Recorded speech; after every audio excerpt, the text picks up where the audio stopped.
This past summer, I traveled to the Indonesian island of Sumatra in order to see firsthand the ecological impacts of deforestation, which the government estimates is occurring at a rate of about 1.5 million hectares annually nationwide, most heavily in Borneo, West Papua, and Sumatra. Indonesia's rainforests are the third largest in the world. Only the Earth's two lungs, the great tropical forests of the Amazon and Congo river basins, are larger. This impacts not only biodiversity, but also the lives of millions of people who rely on these forests for wood to build their homes and boats, or animals and fish to eat. Forest people are often evicted from their lands when a company is granted a logging concession by the government. A few villagers might get jobs, but not many. Conflicts over land have also made it very difficult for reporters. 2 European journalists were detained and deported when poking around the same area of forest where I traveled. Indonesian editors are often bought off, and journalists are threatened with violence by logging interests.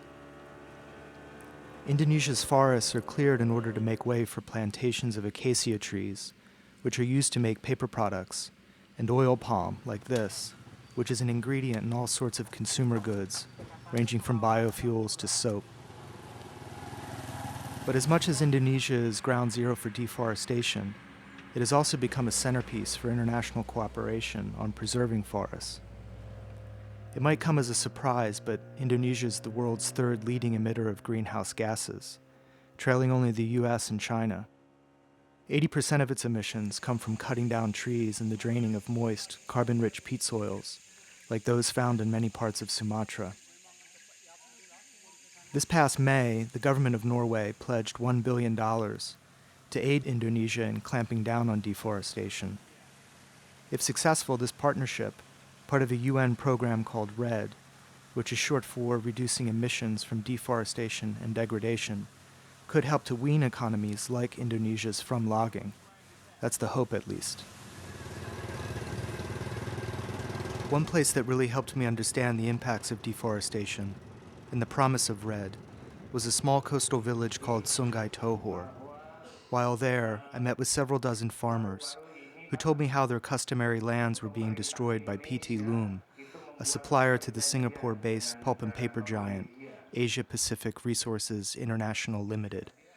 The government leased the land to PT Loom last year. The farmers have harvested sago and rubber from these forests for generations. Kalau kami itu Pak ya, di Sungai Toor ini keluarga semua. Jadi semua aja termasuk ke sana. Sekarang ya kami di Sungai Toor ini sudah punya kilang 10. Jadi 13 kan. Itu kilang kecil usaha masyarakat yang bisa kami kembang. Sudah itu lahan areal kami ini jauh sana lagi. Area Sungai Toor ini masih ada kilang sagu tepungnya 6 biji. Itu bisa kilang sagu itu lebih kurang bisa menghasilkan satu bulan itu lebih kurang 400-500 ton tepung sagu. Kami sini satu bulan 600 ton sagu basah. Jadi kami pandang sagu nih sudah bisa untuk pertahanan hidup pangan yang akan masa-masa ke depan, maka kami kembangkan itu. Jadi pernah kami usulkan ke Badan Pertanian di Pekanbaru, masalah tanaman sagu ini hutan, bukan perkebunan. Walaupun itu kami tidak mendapat bantuan apapun, kami pandang itu bisa menghidupkan masyarakat, ya kan kembang terus. Sago trees grow within a mixed tropical rainforest. The farmers do not clear-cut the forests. Instead, they cut down only the fast-growing sago palms. They segment the logs and float them to mills located just outside of the village. There, they cut away the bark, which is later used for floors or fences. The logs are chopped into small wedges and fed into a pulping machine. Mashed sago pours out from the bottom of the machine through a rubber hose and into a long rectangular pool, which serves to separate the tree fiber from the sago's starch, which is later processed into flour. Sunai Toor sends several hundred tons of sago to Malaysia and Java each month. This allows them to build nice homes, buy new motorbikes, and even send their children to college.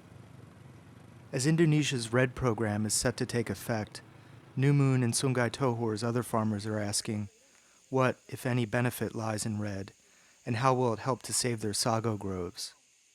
Dislodging corruption within Indonesia's forestry sector and ending government-backed land expropriation will be difficult.